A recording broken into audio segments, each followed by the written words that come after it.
Acura's MDX, very important to the company. It's almost a third of their sales. Add it to the little brother RDX and you're basically talking about the company right there. So when they did this revision for 2014, they had to get it right. It's still highly recognizable, but there's been a lot of things changed on the tech and underneath. Let's drive this 2014 all-wheel drive with the advanced and entertainment packages and check the tech.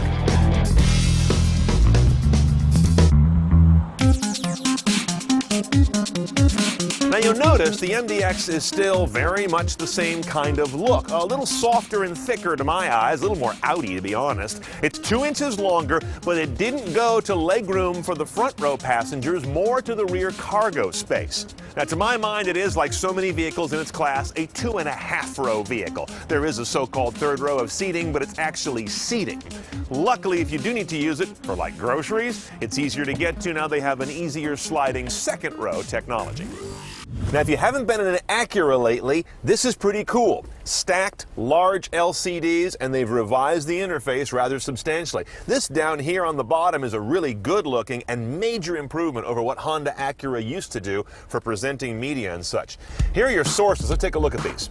AM and FM with HD radio, satellite radio, optical disc, that's CD and DVD on this rig, 15 gigabyte hard drive, USB that can also handle iPod, Bluetooth streaming, Pandora and AHA support are built into the car, and of course, aux jacks front and rear. As you can see, touchscreen here, not up here. The one above is driven by either menu buttons down here or this kick, turn, and click controller. Whatever you're listening to, 2 audio systems, bass or ELS audio, which is a big deal with Acura. And of course, you got a lot of settings for that, including different types of surround, subwoofer. There are speakers in the ceiling for the rear entertainment system. They've really jacked this one up. And you can't see this, but there's haptic feedback on the screen. You know, you get a little buzz or a bump when you touch something, but I haven't found that it makes a big difference in the vehicle. It can all get to be a bit complicated though. There are 2 or 3 ways to do almost everything in this car. Here's the one that infuriates me the most. It's an example of over-interface. This is where you go to set the seat heater. In some cars, you got a little plastic switch. On this one, you've got the most amazing multi-level. There's one ribbon for heat, a ribbon below that for cooling, and then you've got an off and an automatic mode that I guess follows the cabin temp. Too much. Now the navigation interface has not been dramatically revised, but I still struggle with it for a couple of reasons. They've got this thing called Acura Link now under local search. It's a little pokey, but in this case I was trying to get to the Fairmont Hotel in San Francisco. I know how to get there. I wanted the best route under traffic conditions, so I searched for Fairmont.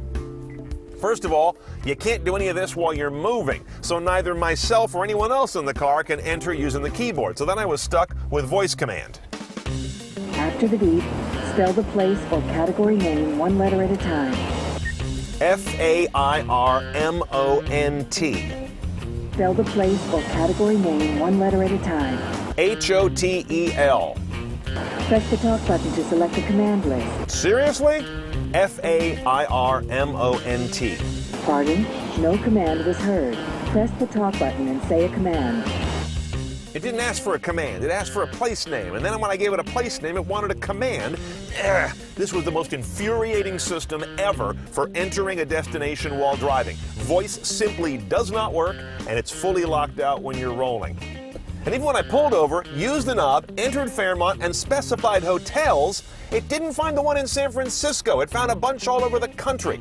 The one in San Francisco is world famous. How can it not find that, especially when it knows where I am?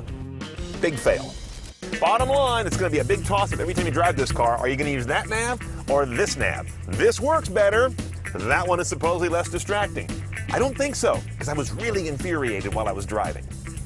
Now back here is one of the new breed of more innovative, larger entertainment systems. First of all, look at the screen.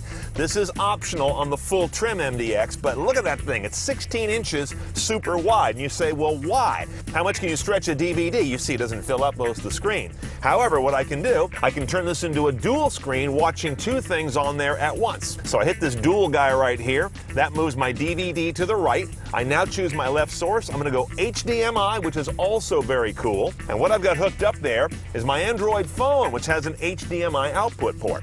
So there it is. I'm using mirroring mode on my Android OS, and there's the desktop of my phone. That's kind of interesting. So this can become kind of the ultimate remote desktop as you're working in the back, or just go to YouTube and your phone becomes your all-in-one entertainment system right here on a nice big screen.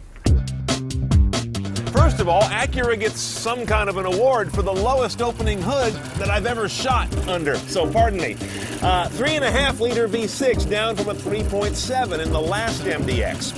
290 horse out of this guy, 267 foot-pounds of torque. Pretty good numbers, direct injection technology, of course. 0 to 60 for this roughly 4,300-pound crossover SUV is 6.5 seconds or so in the all-wheel drive trim. A 6-speed automatic is your only choice. That's a relatively small number of gears by today's standards, and the top 2 are overdrive, part of that MPG thing, but I'm going to want to see if it hunts out the top gears too much, because I always hate that. It kills responsiveness. Okay, so about that MPG, 18 city, 27 highway, 21 combined. Quite a bit better than the outgoing model. Look at the old car, 3.7 V6, had 300 horsepower, that was 10 more, 270 foot-pounds, 3 more, but much worse MPG, 1621. Okay, on the road, the MDX has nice smooth power. It doesn't come on with a sporty urgency no matter what I do, unless I get on the gears, drop it down a couple, get it in sport mode, and really get some revs working. You gotta really push it to get this thing to have any urgency. Now let's get on the freeway and have a little bit of fun with our self-driving MDX, which it just about is. So I've hit the main button here. I've got adaptive cruise on, lane keep assist on. You can see right there I've got my lane keeping divider lines, and I'm also gonna switch on my adaptive cruise control here. You see, if I get into that motor, it's really nice, but you gotta really prompt it to wake up. Okay, so now I'm going to drive along here in these lane lines, and I'm going to let the car steer its way between the lanes. Okay, now let's see if it'll take over. There we go. Now my hands are right by the wheel for safety in case this thing doesn't get it right. I'm drifting a little bit in the lane here, and if you look in that overhead camera, I think you're going to see it start to steer. See that little nibble right there? It's not dramatic. See that? Right there. Now, it just beeps to me, you must get your hands on the wheel, and it seems to defeat the self-steering when it does that. So it doesn't let you drive along for more than about 10 seconds like this. Coming into a left turn there you go. That's a pretty good turn it's making by itself. That's crazy. Now combine this with the adaptive cruise where the car is working the accelerator, working the brakes quite pronouncedly, and you get a real taste of what at least semi-autonomous cars are going to be like. Now the other thing I've got on this car, it's hard to demonstrate, but take my word for it, if you get too close to a vehicle in front of you, it's going to flash a big light on the dash that says brake, and it blinks an orange light in the windshield like a head-up display, but it's just an orange light. It also has collision mitigating braking, so it's also going to help you or bring the car to largely a stop when it sees you closing on something too hard. Not going to demonstrate that. I guess in sum, I came away from this car expecting it would have a little more driving spirit and also all this self-driving tech. It ends up having more self-driving tech than joie de vivre as a driver's car.